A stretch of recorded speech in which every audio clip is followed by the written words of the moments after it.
Show. It's the Bryan and Marco Show.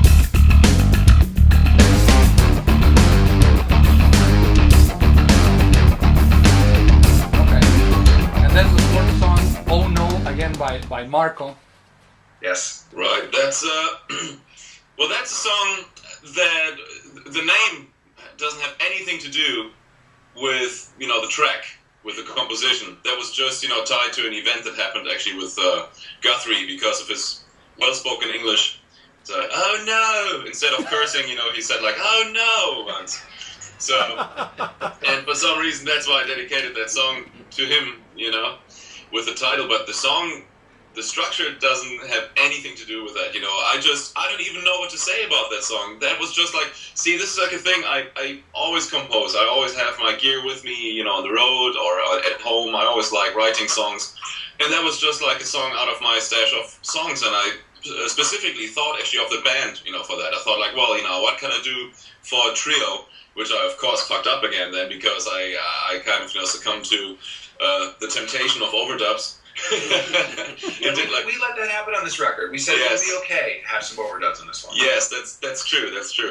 So I guess we're not unhappy about it, but it took us a while to learn these pieces, then kind of modulate and kind of see how we would translate these things live.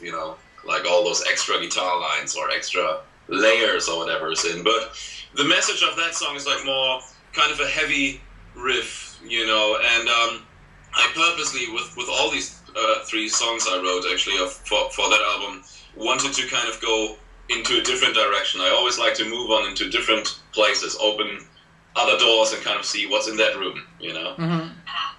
So regarding your last comment about playing that music live, Alberto, who happens to be Jose's brother, the one who, do you remember Bryan, who was in Dallas, he approached well, you not Dallas, in Plano.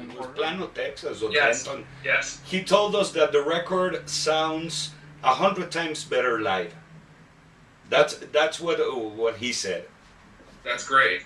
Well, that's the idea. I mean, ultimately we're a live band. We were formed as a live band. We had one gig where we played together, and it wasn't even doing any shared material. It was just the sound of us playing live together that people seem to enjoy. So, I would like to think that whenever we write something for a record, that once we get it on stage and we play it live, that it has a whole other dimension to it. Because if it doesn't, then we've got it backwards. We don't want that. That was his comment regarding the concert. Tell him we said thank you. Yeah.